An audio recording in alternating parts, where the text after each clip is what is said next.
అందరికీ నమస్కారం. పసిడి పలుకుకి స్వాగతం. 2024 లోక్సభ ఎన్నికలలో ఆంధ్రప్రదేశ్ నుంచి Bharatiya Janata party, Telugu Desam party, Janasena NDA కూటమిగా లోక్సభకి, శాసనసభకి పోటీ చేస్తారు అని చెప్పి ప్రకటనలు ఇవ్వడం జరిగింది. ప్రధాని నరేంద్ర మోడీ ఆంధ్రప్రదేశ్లో కూడా పర్యటన చేయడం జరిగింది. ఎన్ని లోక్సభ స్థానాల్లో బీజేపీ పోటీ చేస్తుంది అని రకరకాల ఊహాగానాలు, ఆ స్థానాలలో ఎవరెవరు అభ్యర్థులుగా ఉంటారు అని రకరకాల చర్చలు, విశ్లేషణలు, చివరికి వాటన్నిటికీ ఈ రోజున తెరపడింది. మొత్తం 6 పార్లమెంటు స్థానాలు భారతీయ జనతా పార్టీకి ఇవ్వడం జరిగింది.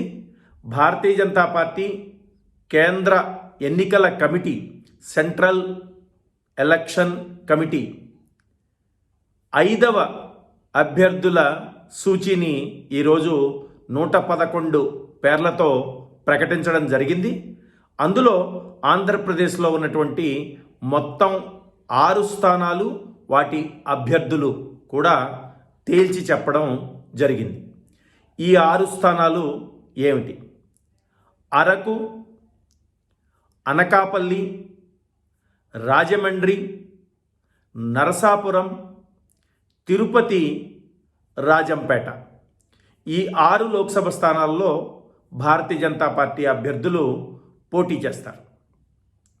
వీటిల్లో ఇప్పుడు అభ్యర్థులు ఎవరెవరు అనేది ఒక్కసారి చర్చించుకుందాం. అరకు అభ్యర్థిగా మళ్ళీ కొత్తపల్లి గీత గారు. ఈవిడ ఇంతకుముందు 2014లో భారతీయ జనతా పార్టీ తరఫున పార్లమెంటు సభ్యులుగా ఎన్నికై ఉన్నారు.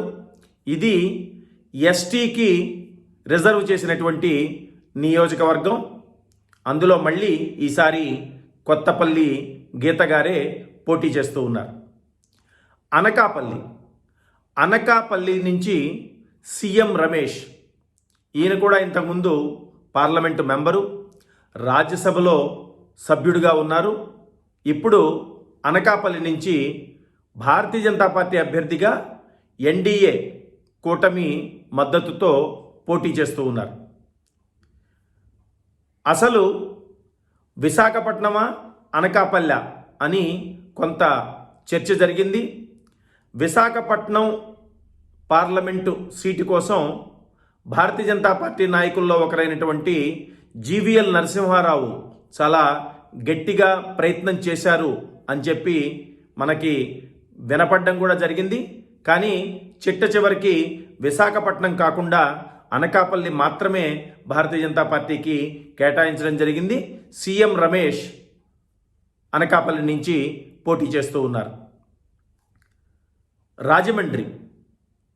రాజమండ్రిలో ప్రస్తుతం భారతీయ జనతా పార్టీ రాష్ట్ర శాఖ అధ్యక్షులుగా ఉన్నటువంటి దగ్గుబాటి పురంధేశ్వరి గారు, ఎన్టీ రామారావు గారి కుమార్తె.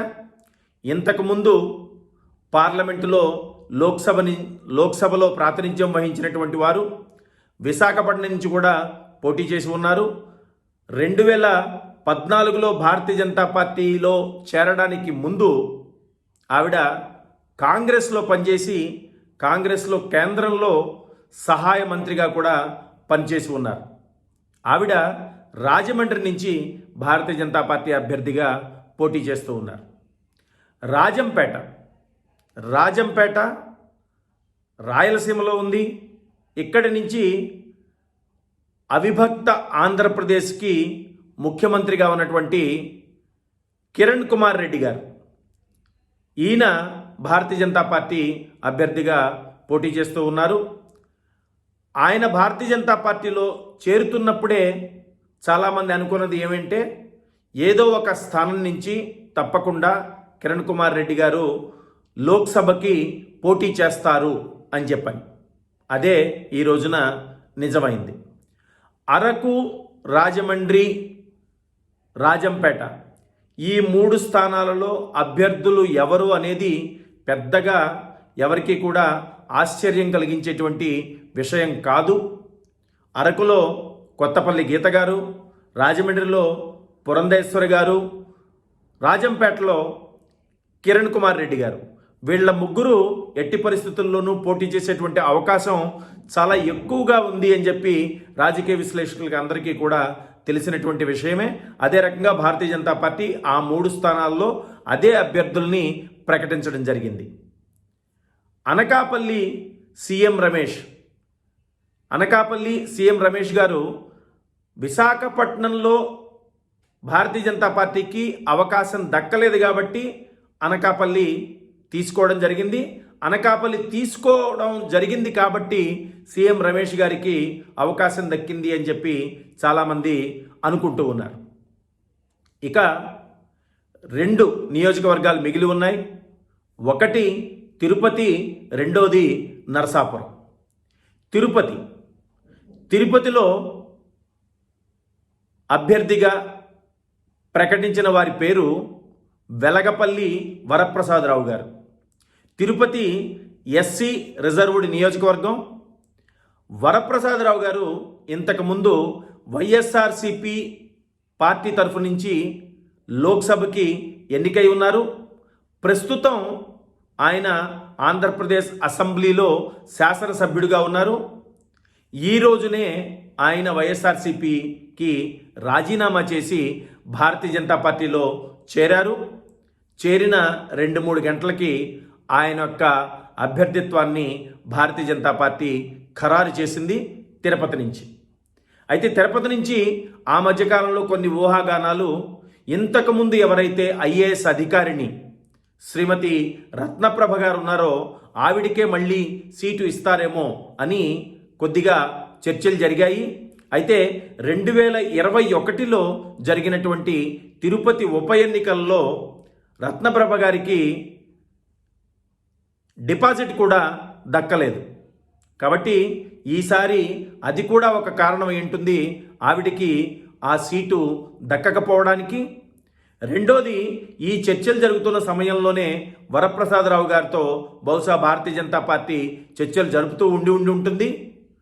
వరప్రసాదరావు గారు ఎప్పుడైతే భారతీయ జనతా పార్టీలోకి రావడానికి తన సంసిద్ధతని వ్యక్తం చేశారో, తిరుపతి నుంచి ఇప్పటికే గెలిచినటువంటి వ్యక్తి కాబట్టి ఆయనకి తిరుపతి స్థానాన్ని కేటాయించడం జరిగింది అని చెప్పి మనం అనుకోవచ్చు. ఇంకా మిగిలినది నరసాపురం. ఇంతకుముందు భారతీయ జనతా పార్టీ నాయకుడైనటువంటి కృష్ణంరాజు గారు పార్లమెంటు సభ్యుడిగా ఉన్నారు. 2019లో జరిగిన ఎన్నికల్లో రఘురామకృష్ణంరాజు గారు వైఎస్ఆర్సిపి తరఫున నరసాపురానికి ప్రాతినిధ్యం వహిస్తూ ఉన్నారు. అయితే మనందరికీ తెలిసిన విషయమే, రఘురామకృష్ణంరాజు గారు వైఎస్ఆర్సిపిని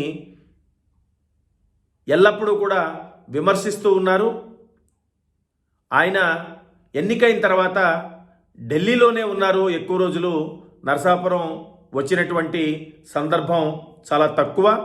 ఢిల్లీలో ఉంటూ జగన్మోహన్ రెడ్డి యొక్క పాలనని విమర్శిస్తూ ఉన్నారు. అయితే ఆశ్చర్యం ఏంటంటే వైఎస్ఆర్సిపి ఆయన్ని పార్టీలోంచి తీసేయలేదు. అలాగే ఈయన కూడా వైఎస్ఆర్సిపికి రాజీనామా చేయలేదు. అయితే మళ్ళీ నరసాపురంలో భారతీయ జనతా పార్టీ తరఫు నుంచి కానీ, లేదు అంటే తెలుగుదేశం పార్టీ తరఫు నుంచి కానీ రఘురామకృష్ణంరాజు గారే మళ్ళీ నరసాపురంకి లోక్సభ అభ్యర్థిగా ఎన్నికల రంగంలోకి దిగుతారు అని చెప్పి అందరూ అనుకుంటూ ఉన్నారు. నరసాపురం స్థానం భారతీయ జనతా పార్టీకి దక్కింది కానీ ఆ స్థానంలో రఘురామకృష్ణంరాజు గారిని భారతీయ జనతా పార్టీ నిలబెట్టడం లేదు. అక్కడ నిలబెడుతున్నది శ్రీ భూపతి రాజు శ్రీనివాస వర్మ. ఈయన భారతీయ జనతా పార్టీలో చాలా కాలం నుంచి పనిచేస్తున్నటువంటి వ్యక్తి. నరసాపురంలో అత్యధికంగా ఓటర్లుగా ఉన్నటువంటి సామాజిక వర్గానికి చెందినటువంటి వ్యక్తి. ఆయనకి భారతీయ జనతా పార్టీ ఈసారి అవకాశం ఇచ్చింది. మరి ఇప్పుడు రఘురామకృష్ణరాజు గారు తెలుగుదేశం తరఫున కూడా నరసాపురం నుంచి పోటీ చేసేటువంటి అవకాశం లేదు. ఎందుకంటే పొత్తులో భాగంగా నరసాపురం భారతీయ జనతా పార్టీకి అందింది. మరి రఘురామకృష్ణరాజు గారు ఇండిపెండెంట్గా పోటీ చేస్తారా? ఇండిపెండెంట్గా పోటీ చేసి గెలిచేటువంటి అవకాశం రఘురామకృష్ణరాజు గారికి ఉందా?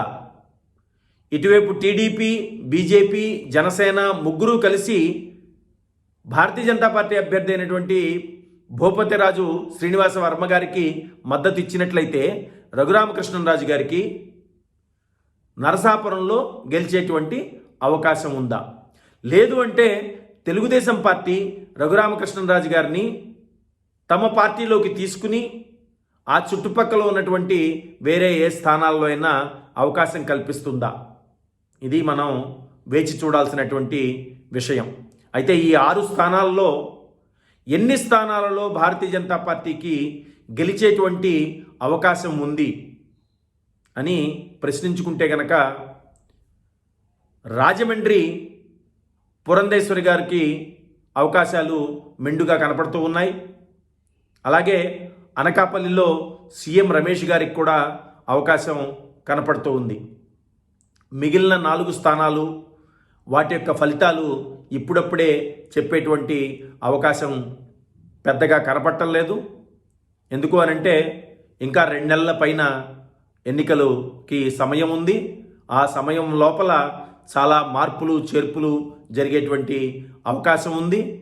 కాబట్టి ఈ 2 సీట్లు అయితే గెలిచేటువంటి అవకాశం ఉంది అని చెప్పి అది నా వ్యక్తిగత అభిప్రాయం కూడా. మిగిలిన స్థానాల గురించి కొన్నాళ్ళు పోతే కానీ మనం ఇతమిద్దంగా ఎవరు గెలుస్తారు అనేది చెప్పలేనటువంటి పరిస్థితిలో ఉన్నాం. ఈ వీడియో మీకు నచ్చినట్లయితే లైక్ చేయండి, బంధుమిత్రులకి షేర్ చేయండి, పసిడి పలుకు ఛానల్కి సబ్స్క్రైబ్ చేసుకోండి. అలాగే నోటిఫికేషన్స్ కోసం బెల్ ఐకాన్ని నొక్కడం మర్చిపోకండి. అలాగే మీ అమూల్యమైనటువంటి అభిప్రాయాల్ని కామెంట్ల రూపంలో మాకు తెలియచేయండి.